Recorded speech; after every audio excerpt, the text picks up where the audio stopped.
ഇന്ത്യയിൽ മിഡിൽ ഈസ്റ്റും അതുപോലെ തന്നെ ഇന്ത്യയിലെ കുറച്ച് കാര്യങ്ങളും കൂടെ നോക്കുകയാണ്.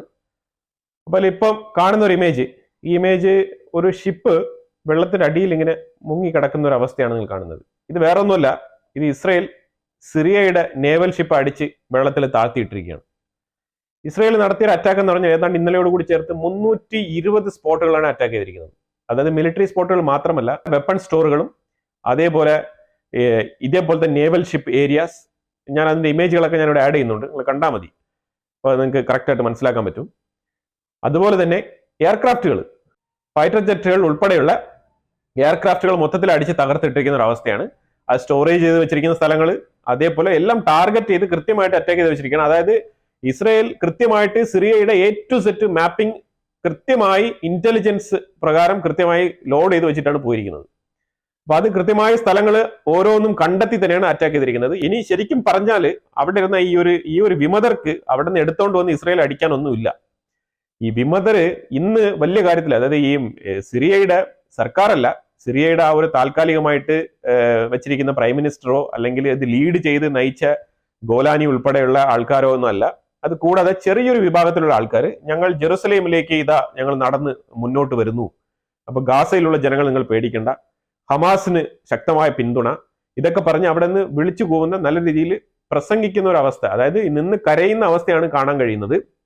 അതിലവർ ഉദ്ധരിക്കുന്ന കാര്യങ്ങൾ എന്ന് പറഞ്ഞു കഴിഞ്ഞാൽ ഒരു വലിയ പ്രസംഗം തന്നെയാണ് ആ ഒരു വ്യക്തി അവിടെ നടത്തുന്നത്. ഇത് വ്യക്തിപരമായിട്ട് ചെറിയൊരു ഗ്രൂപ്പ് ഓഫ് പീപ്പിൾ ആണോ അല്ലെങ്കിൽ നിലവിൽ ഇപ്പം സിറിയയിൽ കയറിയിരിക്കുന്ന ആ ഒരു ഭരണകൂടം തന്നെ ആണോ എന്നുള്ളതിനെ കുറിച്ച് വ്യക്തതയില്ല. ആ റിപ്പോർട്ടിൽ അതിനെ കുറിച്ച് ക്ലിയർ ആയിട്ട് പറയുന്നില്ല. അപ്പൊ എന്തായാലും അവർ അഥവാ ഗാസയിലോട്ട് വരുന്നുവെങ്കിൽ ഇസ്രയേലിന് പണി തന്നെയാണ്, ഇല്ലാന്നില്ല. പക്ഷേ ഇസ്രയേൽ അവർ വിചാരിച്ച പോലെ ഈ ഒരു ആസാദിന്റെ ടീമിനെ അടിച്ചതണക്ക് പോയി അടിച്ചു കളയാമെന്ന് വിചാരിച്ചു കഴിഞ്ഞാൽ നടക്കില്ല. കാരണം ആസാദ് എന്ന് പറഞ്ഞ ഒരു വ്യക്തി 53 വർഷ ഭരണവിരുദ്ധ വികാരം അവിടെ നിലനിന്നിരുന്ന ഒരു സാഹചര്യമാണ്. അതായത് നമുക്ക് ഒരു 5 വർഷം അല്ലെങ്കിൽ ഒരു 10 വർഷം ഒരു ഗവൺമെന്റ് തുടർന്ന് ഭരിക്കുമ്പോൾ ഉണ്ടാകുന്ന ഒരു മാനസികാവസ്ഥ ഉണ്ടാവുമല്ലോ, അതിന്റെ ഇരട്ടിയുടെ ഇരട്ടി, 5 മടങ്ങ് 6 മടങ്ങ് ഇരട്ടിയാണ് ആ സിറിയയിലുള്ള ആ ഭരണാധികാരിക്കെതിരെ അവിടുത്തെ ജനങ്ങളിൽ ഉണ്ടായിരുന്നത്. അപ്പൊ പൊതുവെ ജനങ്ങളിൽ ഉണ്ടായിരുന്ന ഒരു വൈരാഗ്യം, ജനങ്ങളിൽ ഉണ്ടായിരുന്ന സിറിയൻ ജനതയിൽ, അതായത് ഇപ്പൊ നിലവിൽ അവിടെ ജീവിച്ചുകൊണ്ടിരിക്കുന്ന ജനങ്ങൾക്ക് ഉണ്ടായിരുന്ന ഒരു ഭരണവിരുദ്ധത, പിന്നെ ഈ 10-13 വർഷം കൊണ്ട് ഈ വിമതർ ഗ്രൂപ്പ് ഏതെങ്കിലും ഒരു സാഹചര്യം കിട്ടിക്കഴിഞ്ഞാൽ നമുക്ക് ഈ ആസാദിന്റെ റെജീമിനെ വലിച്ചു താഴെയിടാം, അല്ലെങ്കിൽ ആസാദിന്റെ ഭരണകൂടത്തിനെ വലിച്ചു താഴെയിടാം എന്ന് പറഞ്ഞ് കാത്തോണി വേഴാമ്പൽ കാത്തിരുന്ന പോലെ കാത്തിരുന്ന കുറെ ടീമുകളാണ് ഈ വിമതർ ഗ്രൂപ്പായിട്ടുള്ള ആൾക്കാർ. ഇവർക്ക് ഇസ്രായേൽ ഹിസ്ബുള്ളയെ അടിച്ച് ഒതുക്കി കൊടുത്തത് കൊണ്ട് മാത്രമാണ് ഇവർക്ക് ഈ ഒരു സിറിയൻ റെജീമിനെ താഴെ വലിച്ചിട്ടിട്ട് ആസാദിനെ പറഞ്ഞയച്ചിട്ട് ഇവർക്ക് കയറിയിരിക്കാൻ പറ്റിയത്. ഇനിയിപ്പോ ഇവരെല്ലാം കൂട്ടത്തോടു കൂടി ഇവർ ഒരു ചെറിയ ഒരു AK-47 കണ്ണെടുത്തോണ്ട് ഈ റോട്ടിലൂടെ ഓടുന്ന പോലെയാണ്, അല്ലെങ്കിൽ ഒരു നിസാൻ പെട്രോളിൽ കയറി ഒരു നിസാൻ ട്രക്കിൽ കയറിയിട്ട് ഇങ്ങനെ പോയിട്ട് ഇങ്ങനെയാണ് നാട് കീഴടക്കുന്ന രീതിയിൽ പറഞ്ഞുകൊണ്ടിരുന്നു കഴിഞ്ഞാൽ അത് അങ്ങനെയല്ല. ശരിക്കും ഇസ്രായേലിന്റെ അടുത്ത് വരുമ്പോഴത്തേക്കും കുറച്ചുകൂടെ ഗവനിക്കേണ്ടതുണ്ട്. കാരണം ഇസ്രായേൽ ഒരു സൊഫിസ്റ്റിക്കേറ്റഡ് ട്രെയിൻഡ് ആർമിയാണ്. അവർക്ക് they are small in numbers, അവർ വളരെ കുറഞ്ഞ നമ്പറാണ്, പക്ഷെ അവർ വളരെ പ്രിസിസീവ് ആണ്. അവർ വളരെ പ്രിസൈസ് അറ്റാക്ക് നടത്തും. അവർ കൃത്യമായ ടാർഗറ്റുകൾ എയിം ചെയ്ത് അറ്റാക്ക് ചെയ്യും. ഇപ്പൊ തന്നെ ഇനി ഇസ്രയേൽ അടിച്ചിട്ട് ഒരു 320 അറ്റാക്കിൽ ഇസ്രയേൽ അവിടെ വരുത്തി വെച്ചിരിക്കുന്ന നാശനഷ്ടങ്ങൾ എന്ന് പറഞ്ഞു കഴിഞ്ഞാൽ ചെറുതൊന്നുമല്ല. അതിനി ഉണ്ടാക്കിയെടുക്കണമെങ്കിൽ തന്നെ അവർക്ക് ഇനി ഒരു ഡെക്കേഡ് ഇരുന്ന് വർക്ക് ചെയ്യേണ്ട അവസ്ഥ ഉണ്ട്. പിന്നെ അവർക്ക് ആരെങ്കിലും ഈ ഒരു ദീൻ മുന്നോട്ട് കൊണ്ടുപോകാൻ വേണ്ടിയിട്ട് സ്വമേധ അങ്ങ് സപ്ലൈ ചെയ്ത് കൊടുക്കണം. അങ്ങനെ അത്രമാത്രം സപ്ലൈ ചെയ്ത് കൊടുക്കാൻ പാകത്തിനുള്ള അറബ് നേഷൻസ് വളരെ കുറവാണ്. പിന്നെ ആകെ കൂടെ കുറച്ച് വേണമെങ്കിൽ ഈ തുർക്കിയുടെ ഭാഗത്ത് നിന്ന് വേണമെങ്കിൽ എന്തെങ്കിലുമൊക്കെ ചെറിയ സപ്പോർട്ടുകൾ കിട്ടാം. അല്ലാതെ തുർക്കിയും അത്ര വലിയ മാനുഫാക്ചറർ ഒന്നുമല്ല, ഡിഫൻസ് മാനുഫാക്ചർ എന്ന് ചോദിച്ചു കഴിഞ്ഞാൽ അങ്ങനെയുമില്ല. പിന്നെ ബാക്കിയുള്ള നല്ല രീതിയിലുള്ള സൊഫിസ്റ്റിക്കേറ്റഡ് എക്യുപ്മെന്റ് മാനുഫാക്ചറിംഗ് ഒക്കെ ചെയ്യണമെന്നുണ്ടെങ്കിൽ ഇറ്റലി, ഫ്രാൻസ്, അതേപോലെയുള്ള യൂറോപ്യൻ കൺട്രീസ്, പിന്നെ അതുപോലെ USA, ആ രീതിയിൽ നിന്നൊക്കെ വരണം. പിന്നെ റഷ്യ അറിയാലോ, റഷ്യ ഓൾറെഡി യുക്രൈന്റെ ഭാഗത്ത് എൻഗേജ്ഡ് ആണ്. പിന്നെ ഇവർ ഏത് ധൈര്യത്തിലാണ് ഞങ്ങൾ ഖുദ്സിലേക്ക് വരുന്നു, ഞങ്ങൾ ഇതാ ജെറുസലേമിലേക്ക് വരുന്നു എന്നുള്ള രീതിയിലൊക്കെ വെറുതെ ഇങ്ങനെ തള്ളാം, അത്രേ ഉള്ളൂ. യുണൈറ്റഡ് നേഷൻസിന്റെ ബഫർ സോൺ ആയിട്ടുള്ള ഏരിയ സിറിയയിൽ ഇസ്രയേൽ കീഴ്പ്പെടുത്തിയതിൽ യുണൈറ്റഡ് നേഷൻസ് ഒരു പ്രതിഷേധം അറിയിച്ചിട്ടുണ്ട്. പ്രതിഷേധം മാത്രമല്ല, നല്ല രീതിയിൽ കണ്ടംപ്റ്റ് ചെയ്തിട്ടുണ്ട് എന്നുള്ളതാണ്. അപ്പൊ അതിനെ തുടർന്ന് സിറിയ, ഇറാൻ, തുർക്കി, ഖത്താർ ഇവരൊക്കെ ഇതിനെ എതിർത്ത് സംസാരിച്ചിട്ടുണ്ട്. അപ്പൊ അതിന്റെ കാരണം എന്ന് പറഞ്ഞു കഴിഞ്ഞാൽ അറിയാലോ, കാരണം ഓൾറെഡി സിറിയയിൽ നല്ല രീതിയിലുള്ള അറ്റാക്ക് വൃത്തിയായിട്ട് കൊടുത്തു കഴിഞ്ഞു. തുർക്കിക്കോ ഇറാനോ ഇസ്രയേലിനെ ഡയറക്റ്റ് ആയിട്ട് പോയി ഹിറ്റ് ചെയ്യാൻ വയ്യ. അപ്പൊ അതുകൊണ്ട് എങ്ങനെയെങ്കിലും ഈ ഒരു വിമതർ കയറി അവിടെ ഇരിക്കട്ടെ, സുന്നികളല്ലേ, നമ്മൾ ഇവരെ ട്യൂൺ ചെയ്ത് ഇസ്രയേലിനെതിരെ തിരിച്ചു വിടാം എന്നുള്ള രീതിയിൽ ഇവർ കുറച്ച് ആഗ്രഹിച്ചിരുന്നതാണ്. ഇപ്പൊ അതിനും പണി പാളിയ അവസ്ഥയാണ്. കാരണം ഇനിയിപ്പോ അവിടെ നിന്ന് വിറക് കൊള്ളി എടുത്തുകൊണ്ടൊന്നും ഇസ്രയേലിനെ അറ്റാക്ക് ചെയ്യാൻ പറ്റില്ലല്ലോ. അവിടെ അവർക്ക് ഈ വെപ്പൺ തന്നെ വേണം. അവിടെ വെപ്പൺസ് ഇല്ല ഇപ്പം. അതാണ് ഇപ്പൊ ഔട്ട് ഓഫ് സ്റ്റോക്ക് ആണ്. എല്ലാം അടിച്ച് തകർത്ത് തരിപ്പണമായി കളഞ്ഞിരിക്കും. 320 അറ്റാക്ക് 1.5 ദിവസം കൊണ്ട്. ഒന്ന് ആലോചിച്ച് നോക്കൂ. ഈ വിമതർ ഗ്രൂപ്പിലുള്ള ആൾക്കാർ ഈ സിറിയ പിടിച്ചെടുത്ത സമയത്ത് ഏതാണ്ട് 4000 സോൾജേഴ്സിനെയാണ് ഇറാൻ അവിടെ നിന്ന് എയർലിഫ്റ്റ് ചെയ്ത് കൊണ്ടുപോയത്. എയർലിഫ്റ്റ് ചെയ്ത് എന്നിട്ടാണ് ഇപ്പൊ എങ്ങനെയെങ്കിലും ഞങ്ങളൊന്ന് ബൈലേറ്ററൽ റിലേഷൻഷിപ്പ് അല്ലെങ്കിൽ ഒരു ഡിപ്ലോമാറ്റിക് റിലേഷൻഷിപ്പ്. അവിടെ ഇപ്പൊ ടെമ്പററി പ്രൈം മിനിസ്റ്റർ ആണ് ഇരിക്കുന്നത്. അതായത് ഒരു കെയർടേക്കർ പ്രൈം മിനിസ്റ്റർ. ആ കെയർടേക്കർ പ്രൈം മിനിസ്റ്റർ അവിടെ ഇരിക്കുമ്പോഴാണ് ഇവന്മാർ ഇപ്പോഴേ ഒരു ബന്ധം സ്ഥാപിക്കാനുള്ള ഒരു ഏർപ്പാടുമായിട്ട് തുടങ്ങുന്നത്. ശരിക്കും പറഞ്ഞാൽ ഹിസ്ബുള്ളയുടെ ഒരു വീഴ്ച, അസാദിന്റെ ഭരണകൂടത്തിന്റെ വീഴ്ച ശരിക്കും ഇറാൻ എക്സ്പോസ്ഡ്. ഇറാൻ ഒരു തുറന്ന പുസ്തകമായി മാറിയിരിക്കുകയാണ്. Iran exposed. ഇറാനെ ഏത് നേരത്തും ആർക്ക് വേണമെങ്കിലും ആക്രമിക്കാം. ആ അവസ്ഥയിലാണ് ഇറാൻ ഉള്ളത്. ഇനി ഇറാൻ എന്തെങ്കിലും ഒരു രീതിയിൽ ഒരു ന്യൂക്ലിയർ മിസൈൽ എങ്ങാനും ഒരു ടെസ്റ്റ് ചെയ്ത് കാണിച്ച് ഞങ്ങളുടെ അടുത്ത് ഇന്നതുണ്ട് എന്ന് ധരിപ്പിക്കണം. അല്ലെങ്കിൽ ഇറാൻ എക്സ്പോസ്ഡ് ആണ്. എപ്പോൾ വേണമെങ്കിലും അറ്റാക്ക് നടക്കാം. ഇസ്രായേലിനോ US-നോ ഏത് നേരത്തെ വേണമെങ്കിലും അടിക്കാം. ആ രീതിയിലാണ് ഇറാൻ ഇപ്പോൾ ഉള്ളത്. ഇസ്രായേൽ പ്രൈം മിനിസ്റ്റർ പറഞ്ഞിരിക്കുന്നത് ഈ ഒരു നിലവിളി ഉണ്ടായിരുന്നല്ലോ അവിടെ നിന്ന്, അതാ ഞങ്ങൾ ജെറുസലേമിലേക്ക് വരുന്നു എന്ന് പറഞ്ഞ് ആ വാക്ക് വളരെ സീരിയസ് ആയിട്ട് തന്നെ എടുത്തുകൊണ്ട് പുള്ളി പറഞ്ഞിരിക്കുന്നത് സിറിയയുടെ പുതിയ ഭരണകൂടവുമായിട്ട് ബന്ധം സ്ഥാപിക്കാൻ, റിലേഷൻഷിപ്പ് മുന്നോട്ട് കൊണ്ടുപോകാൻ ഞങ്ങൾ തയ്യാറാണ്. പക്ഷേ ഇസ്രായേലിന് എതിരാണെന്ന് അറിഞ്ഞു കഴിഞ്ഞാൽ അറ്റാക്ക് ചെയ്യാൻ ഞങ്ങൾക്ക് യാതൊരു മടിയില്ല എന്നാണ് പറഞ്ഞിരിക്കുന്നത്. കാരണം ബെഞ്ചമിൻ നെതന്യാഹു എന്ന് പറഞ്ഞാൽ ഒരു സ്ട്രോങ് മാൻ തന്നെ നമുക്ക് പറയേണ്ടി വരും. ഇത്ര ബോൾഡ് ആയിട്ടുള്ള ഡിസിഷൻസ്. ഇന്നലെയൊക്കെ സൗദിക്കെതിരെയൊക്കെ പറഞ്ഞ സ്റ്റേറ്റ്മെന്റ് എന്ന് പറഞ്ഞാൽ വളരെ വ്യക്തമാണ്. പാലസ്തീനെ വെച്ചുകൊണ്ട് നിങ്ങൾ ഞങ്ങളുടെ അടുത്ത് റിലേഷൻഷിപ്പ് നിങ്ങൾ യാതൊരു വില വെച്ചാലും വേണ്ട എന്നുള്ളതാണ് പറഞ്ഞത്. പാലസ്തീനെ മാറ്റി നിർത്തിക്കോ, അതിനുള്ള റെസൊല്യൂഷൻ വേറെ രീതിയിൽ ഉണ്ടാക്കാം. പാലസ്തീന് എന്ത് റെസൊല്യൂഷൻ ഉണ്ടാക്കണോ അത് ഇസ്രായേലിന് അറിയാം, ആ രീതിയിൽ ഉണ്ടായിക്കോളും. കാരണം പാലസ്തീൻ പ്രശ്നം ഉണ്ടാക്കുക, അതായത് ഗാസ കടന്ന് പ്രശ്നം ഉണ്ടാക്കുന്നത് ഇസ്രായേലിന്റെ അടുത്തല്ലേ, അല്ലാതെ സൗദിയുടെ അടുത്ത് കടന്നിട്ടല്ലല്ലോ അവർ ഉണ്ടാക്കുന്നത്. ഇതേ പ്രശ്നം പിന്നെ യമനിലെ ഹൂത്തികളുമായിട്ടുള്ള പ്രശ്നം സൗദിക്ക് ഉണ്ടായ സമയത്ത് സൗദി ഇതേപോലെ നിലപാടാണോ സ്വീകരിച്ചിരുന്നത്? അപ്പോൾ ഓരോരുത്തർക്കും അവരവരുടെ രാജ്യത്തിന് ത്രെട്ട് വരുമ്പോഴാണ് അവർ അതിനെക്കുറിച്ച് കൂടുതൽ ചിന്തിക്കുക.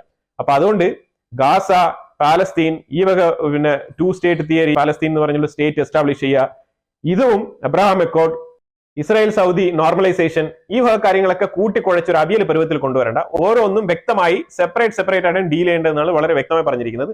അതുപോലെ തന്നെ നെതന്യാഹു പറഞ്ഞിരിക്കുന്ന ഒരു വാക്കുകൂടെ ഉണ്ട്. അതായത് ഇറാന്റെ ആ ഒരു റെജീമിനെ ഞങ്ങൾ ഓരോ കല്ലുകളായിട്ട് എടുത്ത് നീക്കുന്ന പോലെയാണ് അവരെ നീക്കം ചെയ്ത് കളഞ്ഞതെന്ന് ആ രീതിയിൽ വ്യക്തമായിട്ടാണ് പറഞ്ഞിരിക്കുന്നത്. ആ സ്റ്റേറ്റ്മെന്റ് എന്ന് പറഞ്ഞു കഴിഞ്ഞാൽ ബ്രിക്ക് ബൈ ബ്രിക്ക് എന്നാണ് പറഞ്ഞിരിക്കുന്നത്. ആ ഇറാന്റെ റെജീമിനെ ബ്രിക്ക് ബൈ ബ്രിക്ക് ആയിട്ട് എടുത്ത് കളഞ്ഞിരിക്കുകയാണെന്നാണ് പുള്ളി പറഞ്ഞു വെച്ചിരിക്കുന്നത്. ഒരു ലോജിക് വെച്ച് നോക്കി കഴിഞ്ഞാൽ ഹിസ്ബുള്ളയെ തന്നെ ഇവർക്ക് തളയ്ക്കാൻ പറ്റിയില്ല. ആർക്കാണ്? ഈ ഒരു വിമതരായിട്ടുള്ള ഗ്രൂപ്പിലുള്ള ആൾക്കാർക്ക്. ഇവർ ആ രീതിയിൽ നിന്ന ആൾക്കാരാണ്. അതേ ഹിസ്ബുള്ളയെ ഇസ്രായേൽ അടിച്ച് ചമ്മന്തിയാക്കി മൂലയിൽ ഒതുക്കി വെച്ചിരിക്കുകയാണ്.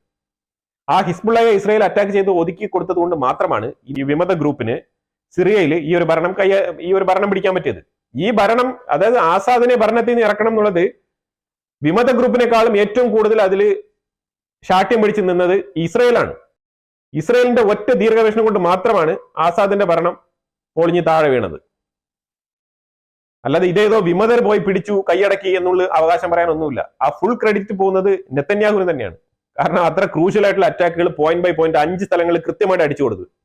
ആ 5 സ്ഥലങ്ങളാണ് കൃത്യ ടാർഗറ്റ് അറ്റാക്ക് ചെയ്തുകൊണ്ട് മാത്രമാണ് ഈ വിമതർക്ക് ഇതിൽ വിജയം കൈവരിക്കാൻ പറ്റിയത്.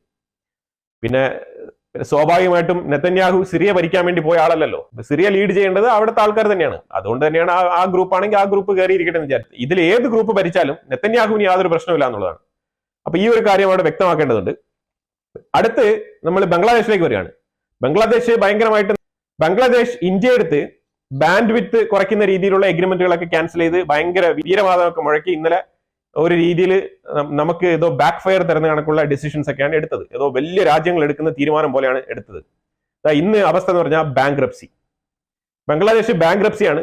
അതുകൂടാതെ ഗാർമെന്റ് ഇൻഡസ്ട്രി വളരെ നല്ല രീതിയിൽ താഴ്ന്നു പോയിരിക്കുന്ന ഒരു അവസ്ഥയാണ്. ഇത് പൊതുജനങ്ങളെ ബാധിക്കുന്ന അവസ്ഥയാണ് ഞാൻ പറഞ്ഞുകൊണ്ടിരിക്കുന്നത്. ഇത് ഈ തലപ്പത്തിരുന്ന് ഈ ടെമ്പററി ഗവൺമെന്റ് ഒക്കെ നയിക്കുന്ന ഈ പ്രൊഫസർമാർക്കൊക്കെ ഇത് അറിയാമോ എന്നുള്ളത് എനിക്കറിയത്തില്ല. പക്ഷെ എന്തായാലും അവിടെ ബാങ്ക്രപ്സിയാണ്. പാകിസ്ഥാനെ പോലെ ഒരു ബാങ്ക്രപ്സിയിലേക്ക് പോകുന്നു എന്നാണ് സ്റ്റേറ്റ്മെന്റ് പറയുന്നത്. ബംഗ്ലാദേശ് 161 കോടി ഇലക്ട്രിസിറ്റി ബിൽ ഇന്ത്യൻ ഗവൺമെന്റിന് പെൻഡിങ് വെച്ചിരിക്കുകയാണ്. ഇത് ത്രിപുര സ്റ്റേറ്റിൽ നിന്നാണ് ഈ ഒരു സപ്ലൈ പൊയ്ക്കൊണ്ടിരിക്കുന്നത്. അവിടെ ഏതാണ്ട് 161 കോടി പെൻഡിങ് ആണ് ഇലക്ട്രിസിറ്റി ബിൽ. ഇനി ഇന്ത്യ തീരുമാനിക്കും ഇനി അവിടെ കറണ്ട് കൊടുക്കണോ വേണ്ടോ എന്നുള്ളത്. ഇനിയിപ്പോ അതിനുള്ള കൈയും കാലും പിടിക്കലൊക്കെ ഇനിയിപ്പോ തുടങ്ങും ഉടനെ തന്നെ. വൈദ്യുത് വ്യാപാർ നിഗം ലിമിറ്റഡ് ഇതാണ് സ്റ്റേറ്റ്മെന്റ് പുറത്തുവിട്ടിരിക്കുന്നത്. അവരുടെ സ്റ്റേറ്റ്മെന്റ് പ്രകാരം ഏതാണ്ട് കഴിഞ്ഞ മാസം വരെ 151 കോടി, ഈ മാസം 161 കോടി പെൻഡിങ് ആണ്. ഹൈദരാബാദിലെ യൂണിയൻ മിനിസ്റ്റർ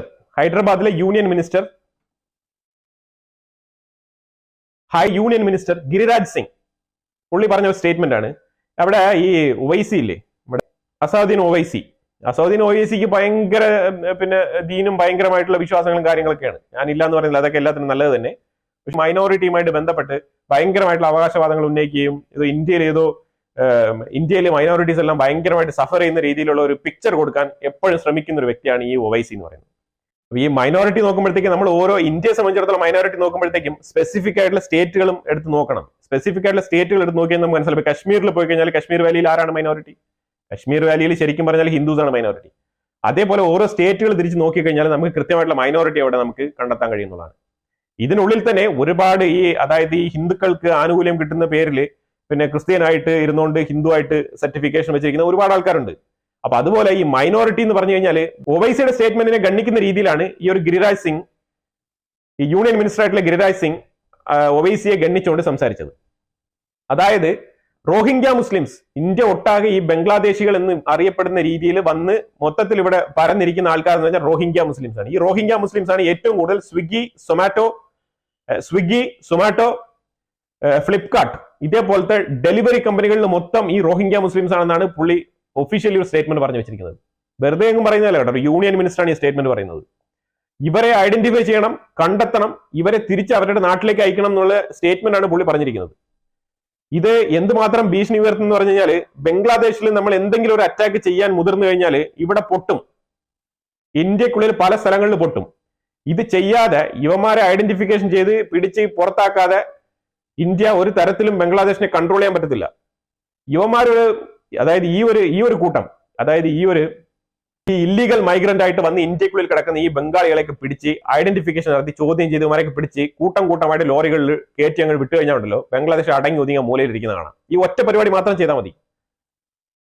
അപ്പൊ എന്തായാലും ഇതിനെക്കുറിച്ചുള്ള അഭിപ്രായങ്ങൾ നിങ്ങൾ കമന്റ് ബോക്സിൽ രേഖപ്പെടുത്തുക. വീഡിയോ ഇഷ്ടപ്പെട്ടു കഴിഞ്ഞാൽ ലൈക്ക് ചെയ്യുക, ഷെയർ ചെയ്യുക. ചാനൽ നിങ്ങൾ ആദ്യമായിട്ടാണ് കാണുന്നുണ്ടെങ്കിൽ മറക്കാതെ സബ്സ്ക്രൈബ് ചെയ്യുക. വീണ്ടും അടുത്തൊരു വിഷയമായിട്ട് വരാം. Thank you so much.